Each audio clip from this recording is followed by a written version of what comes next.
अब एक और उदाहरण है, following balance is expected from the books of A trader. किसी कोई व्यापारी जिससे लिया गया है, अब 31/5/2017 को समाप्त होने वाले वर्ष के लिए व्यापारी की पुस्तकों से निकाले गए शेषों से सकल लाभ, प्रचालन लाभ, निवल लाभ की गणना करनी है।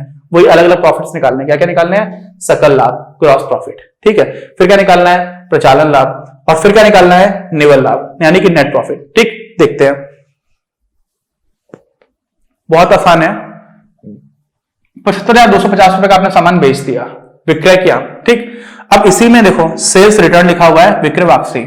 तो यानी कि आपने 75,250 का सामान बेचा था और उसमें से 1,250 का सामान, ये सामान जो है वो क्या आ गया? वापस आ गया। ये स्टॉक थोड़ा सा ऐसे लिखकर क्या था, कभी कभी फॉन्ट का इशू हो जाता है, उसको छोड़ दीजिए, ये स्टॉक लिखा हुआ है। अच्छा, तो 75,250 से बेचा और 1,250 को वापस भेज दिया गया, तो इसका मतलब क्या हुआ? घटा दो इसको, तो ये आपकी नेट सेल्स हो जाएंगी जो आपने बेचा है 1,250।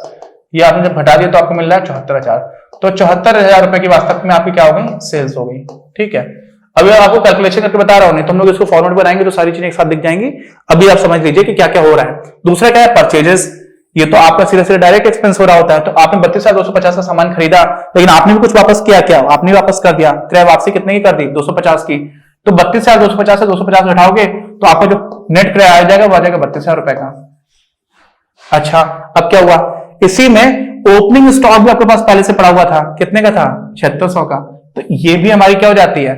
जब हम लोग कितना सामान बेच रहे हैं, कॉस्ट ऑफ गुड्स सोल्ड को निकाल रहे होते हैं, तो उसमें हमारा ये वाला हिस्सा भी आ जाता है। तो 7600 का तो हमारा पहले हो गया। तो अगर हम सीओजीएस निकालेंगे, क्या निकालेंगे? सीओजीएस, बिके हुए सामान की कीमत, तो उसमें 7600 को जोड़ेंगे। फिर आपने जो नेट परचेजेस की कितना? 32,000, इसको जोड़ेंगे। और क्या करेंगे? और कुछ बचता है क्या? रेंट।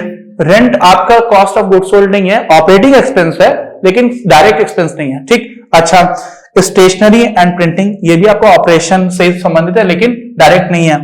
फिर क्या हुआ? सैलरीज, ये भी ऑपरेशन से संबंधित है लेकिन डायरेक्ट नहीं है, प्रत्यक्ष नहीं है। फिर मिसलेनियस एक्सपेंसेस, ये भी आपके विविध ऑपरेशन से संबंधित है लेकिन ये कोई भी प्रत्यक्ष नहीं है, तो ये 4 तो हट गया। फिर क्या बचा आपका? ट्रैवलिंग एक्सपेंसेस, ये भी यात्रा से संबंधित है, कोई इसमें डायरेक्टली आपके ऑपरेशन से संबंधित नहीं आ रहा है, तो इसको भी हम लोग हटा देंगे। तो यहां से जो हमारी कॉस्ट ऑफ गुड्स सोल्ड निकल करके आ रही है वो कितनी की आ जाएगी? वो आ जाएगी 39,600 की। और आपने बेचा कितने का है? क्लोजिंग स्टॉक दे रखा है क्या? देखते हैं। अच्छा, अभी तो और भी खर्चे दे रखे हैं, ओके। विज्ञापन भी आपका ऑपरेशन से संबंधित है लेकिन डायरेक्ट नहीं है। कमीशन भी आपने दिया किसी को, तो ये भी ऑपरेशन से संबंधित है, क्योंकि इसी में आपने सेल्स बढ़ाई होंगी तो किसी को कमीशन देना पड़ा आपको, लेकिन ये भी आपका डायरेक्ट एक्सपेंस नहीं है, कॉस्ट ऑफ गुड्स सोल्ड में नहीं है, मतलब ये आपकी सामान की कीमत में नहीं आएगा। ऑफिस एक्सपेंसेस भी आपके सामान कीमत में नहीं आएंगे, वेजेस आएंगे, ठीक है। तो वेजेस आ जाएंगे, तो ये भी आपके नहीं आएंगे लेकिन वेजेस आ जाएंगे। तो यहां पर हम लोगों ने जो निकाला था 39,600 में आप 2600 और जोड़ दोगे, ठीक है। तो क्या आ जाएगा आपका? 0 0 6 दूनी 12 के 2 से लेके 9 दूनी 11, 12 के 2 से लेके 1 3 और 1 4, 42,200 हो गया। अच्छा, अभी बस समझने की हो क्या रहा है, समझ है ना? आप क्या क्या बताने की कोशिश कर रहा हूं कि यार कुछ तो सीधे सीधे ऐसे एक्सपेंसेस है जो ऑपरेशन से संबंधित हैं, वो तो मैं आपको सारे बताते जा रहा हूं, लेकिन उसी में से कुछ एक हिस्सा था जो डायरेक्ट है, जो वस्तु की कीमत का हिस्सा बन जाते हैं। वो क्या क्या है उसी को आइडेंटिफाई कर रहे हैं।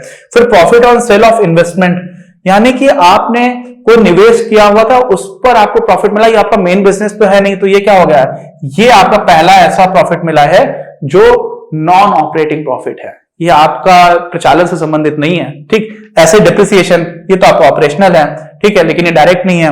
डिविडेंड ऑन इन्वेस्टमेंट, ये आपको निवेश पर लाभांश मिला हुआ है, तो ये भी आपका क्या हो गया? ऐसा फायदा है जो सीधा इसका कोई लेना देना नहीं है। राज जो है ये आपका ऑपरेशनल होगा, तो ऑपरेशनल को मैं ऐसे लिख रहा हूं, जो आपके नॉन ऑपरेटिंग प्रॉफिट है उसको इस तरह से लिख दे रहा हूं, बाकी जो आपका कॉस्ट ऑफ गुड्स सोल्ड है उसको सर्कल कर दे रहा हूं। अभी क्या बचा? Loss on sale of old furniture, इस पे आपको नुकसान हुआ, लेकिन ये भी प्रचालन का नुकसान थोड़ी ना है यार, ये भी क्या है? प्रचालन का नुकसान नहीं है, तो ये भी क्या हो? ये नॉन ऑपरेटिंग वाला लॉस है, ठीक है। तो ये थोड़ा सा उल्टा हो गया, ये प्रॉफिट हो रहा है आपको नॉन ऑपरेटिंग के, ये आपको गैर प्रचालन का नुकसान हो रहा है। और क्या है आपका?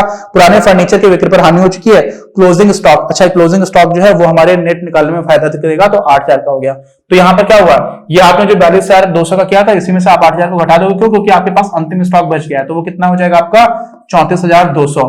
तो ये आपका कुल मिलाकर के क्या आ जाएगा? 34,200 का क्लोजिंग स्टॉक। अब ये कॉस्ट ऑफ गुड्स सोल्ड आ गया, तो इतने का तो आपको क्या हो गया? Cost of goods sold.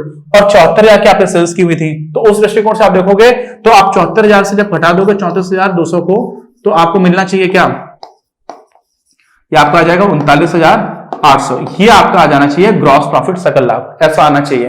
देखते हैं ऐसा ही आ रहा है क्या, 39,800 हम लोगों ने बिल्कुल सही कैलकुलेशन की हुई है। अब इन्होंने जो व्यवस्थित तरीका होता है उसमें तो हम लोग बना देते तो एक साथ निकलता चला जाता है। क्या आया, हमारी सेल्स थी 75,200 की, ठीक, थोड़ा छोटा दिख रहा होगा लेकिन मैं आपको एक्सप्लेन करता चला जा रहा हूं, समझिए। और जो सेल्स रिटर्न यानी कि वापसी कर दिया था आपने विक्रय का, वो 12,050 का था, जो 74,000 हम लोगों ने निकाल लिया, तो मैंने आपको बता दिया। क्लोजिंग स्टॉक को हम लोग इसी साइड पर लिख देते हैं, तो ये 82,000 आ गया। इसी साइड में इस तरफ क्या लिखेंगे, 7600 का आपका क्या था, जो आपका ओपनिंग स्टॉक था, प्रारंभिक स्टॉक। फिर परचेजेस आपने कितने का किया था, 32,250 का, लेकिन 250 का आपने वापस कर दिया था, और आपने मजदूरी दी थी 2600 की। तो इन सबको जोड़ने के बाद से जो आपने देखा था तो कितना निकल करके आया था, ये निकल करके आया था 34,200। ठीक, इसमें क्या किया था, वास्तव में 8,000 वाला भी आपने जोड़ रखा था, 42,200 आ रहा था। 8,000 क्यों मैंने घटा दिया यहां पर, क्योंकि वो क्लोजिंग स्टॉक का पार्ट है, तो आप नहीं घटाओगे तो 42,200 आएगा, और 42,200 को जो आप 82,000 में से घटाओगे तो आपको मिल जाएगा कितना, 39,800। ये आपका सकल लाभ हुआ। तो एक उत्तर तो हमें मिल गया सकल लाभ। लेकिन हमसे पूछा गया है सकल लाभ के साथ ही हमें निकालना है कि हमारा निवल लाभ क्या है और हमारा प्रचालन लाभ क्या है। तो कुल मिलाकर के हम लोग अभी तक देख चुके हैं कि हमें 39,800 रुपए का क्या मिला, सकल लाभ मिला। ठीक है, सकल लाभ। अच्छा, अब हमें निकालना है अपना ऑपरेशनल प्रॉफिट। तो ऑपरेशनल प्रॉफिट का जो मैंने बताया था दूसरा तरीका, इसमें क्या करते हैं, हम उन सारे ऑपरेशन से संबंधित होने वाले व्ययों को इसमें और घटा दें। ठीक, जो डायरेक्ट हैं वो तो हम घटा चुके हैं। तो ऑपरेशन से संबंधित देखो, ये तो आपका डायरेक्ट एक्सपेंस था, इसको हम लोगों ने उसी में एडजस्ट कर लिया था। ठीक है, इसको भी और साथ में आपका जो क्लोजिंग स्टॉक था इसको भी, तो इनको तो छोड़ देना है, ये तो छोड़ देने हैं। अब बचे क्या क्या, सेल्स रिटर्न है, ये भी हम लोग देख चुके हैं, ये भी, ये सारी चीजें हम लोग इंक्लूड कर चुके हैं ऑलरेडी। तो ये वाला पोर्शन जो है इसको तो पहले दो हटा, ठीक है, साथ में अगले वाले पेज से इसको हटा देना है। अच्छा, अब क्या क्या है, अब ऑपरेशन से संबंधित जो चीजें उनको देखना है। तो ऑपरेशन से संबंधित आपका रेंट है, स्टेशनरी है, सैलरी है, मिसलेनियस एक्सपेंस है, ट्रैवलिंग है, सब कुछ ही है। ये कितना हो रहा है, इनको जोड़ देते हैं, कितना हो रहा है, 3, जो भी अमाउंट इसका बन रहा है तो निकाल देते हैं, 0 का 0 हो जाएगा, फिर ये 5 का 5 आ जाएगा, और यहाँ पर 3 2 5 2 7 और 5 12 के 2 हासिल लगी 1 3 और 1 4, 4250 आ गया, 4,250 आ गया। ठीक, अच्छा, अब क्या हुआ, अब 4,250 के साथ ही हम लोगों ने क्या किया, आगे का सीन देखते हैं। तो उसमें क्या किया जाता है, एडवर्टाइजमेंट, ये भी आपका ऑपरेशन संबंधित है। कमीशन पेड है तो प्राप्ति नहीं होगा, कमीशन जो आपने दिया, ठीक है, यहाँ पर गलत लिखा हुआ है, ये भी आपका ऑपरेशन संबंधित खर्चा है।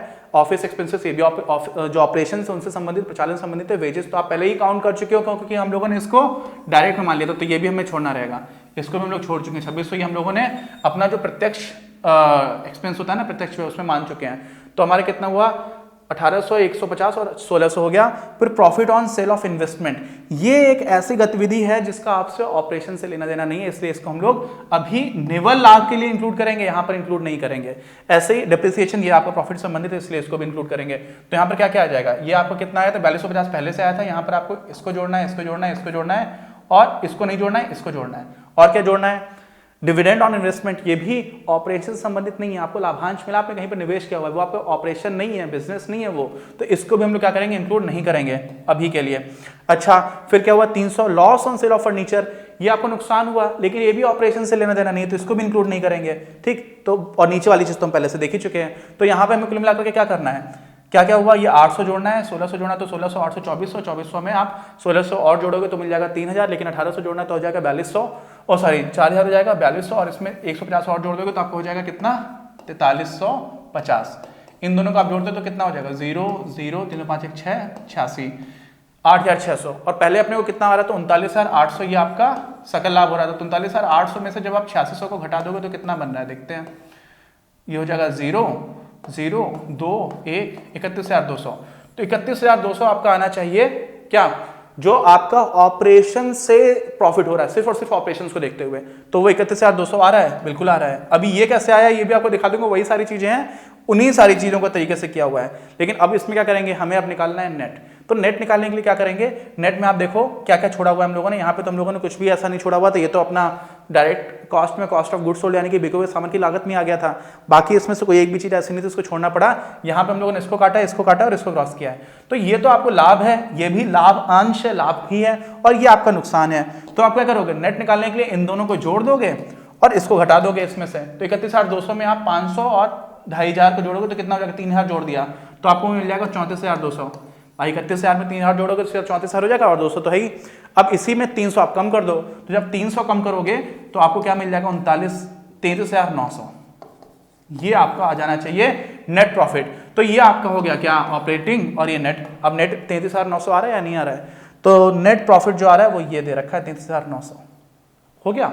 अच्छा ये कैसे बनाया इन लोगों ने, इसमें कोई दिक्कत नहीं, जो हम लोगों ने किया वही इन्होंने भी किया हुआ है। ये हमारा वही जो व्यवस्थित फॉर्मेट रहता है उसमें रहता है। तो उसमें क्या क्या था हमारा, ओपनिंग स्टॉक कैसा था, परचेजेस कितनी थी, उसमें से परचेजेस हम लोगों ने हटा दिया तो ये हमारी नेट परचेजेस आ गई, और उसमें हम लोगों ने वेजेस दे दिया, डायरेक्ट एक्सपेंस को जोड़ दिया। तो ये हमारा कुल मिलाकर के जो बैलेंस निकल करके आ रहा था वो 82,000 इधर से आ रहा था। 82,000 से हमने इन तीनों को जोड़ करके घटाया तो 39,800 मिल गया। यही हमारा क्या हो गया, सकल लाभ, ग्रॉस प्रॉफिट। तो देखो 39,800 आ गया।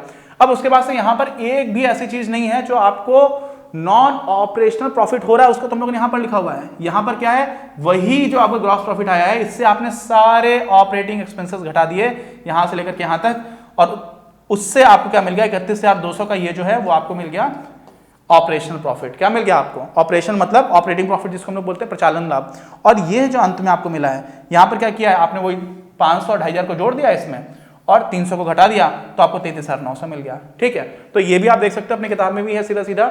लेकिन आपको क्या करना है, कौन सी चीज डायरेक्ट एक्सपेंस है, कौन सा ऑपरेशनल एक्सपेंस है, ये सारी चीजें समझना इंपॉर्टेंट था। उम्मीद है आपको काफी अच्छे समझ में आया होगा, काफी डिटेल में हम लोगों ने डिस्कस किया है जिससे कि आपको सारी चीज समझ में आ जाए। इस पर और एग्जांपल्स करिएगा, कोई डाउट है तो प्लीज कमेंट बॉक्स में लिख कर बताइएगा। मिलते हैं अगले वीडियो में। सारे वीडियोस आप एक ऑर्डर में देखिएगा जिससे कि कॉन्सेप्ट आपको क्लियर होते चले आए, तो फिर आपको क्लैरिटी मिलेगी बहुत ज्यादा। नहीं तो क्या होता है ना, हम लोग क्वेश्चंस नहीं करते, और अकाउंटेंसी ऐसा सब्जेक्ट है अगर आप क्वेश्चंस नहीं करोगे तो फिर थ्योरी पढ़ने का कोई फायदा रहेगा नहीं। मिलते हैं अगले वीडियो में, गर्दा उड़ा देंगे। इस वीडियो के प्रायोजक हैं आप, और अगर आप ऐसे ही और वीडियोस बनाने में हमारी मदद करना चाहते हैं तो पैट्रियन पर जाकर या फिर स्क्रीन पर दिए गए QR कोड को स्कैन कर अपना योगदान जरूर दें। अपनी क्लास का उद्देश्य आप सभी के लिए आप ही की भाषा में गुणवत्तापूर्ण शिक्षा उपलब्ध कराना है। कक्षा 12 तक के सभी प्रमुख विषयों पर हम वीडियोस बना रहे हैं, और कुछ विषयों पर वीडियोस आपके अपने चैनल अपनी क्लास की ही अन्य प्लेलिस्ट पर अपलोड भी हो चुके हैं। ज्ञान के प्रकाश से देश को सशक्त बनाने के हमारे इस प्रयास में इस चैनल को सब्सक्राइब करके और लोगों के साथ शेयर करके अपना बहुमूल्य योगदान जरूर दें। पढ़ेगा इंडिया तो बढ़ेगा इंडिया।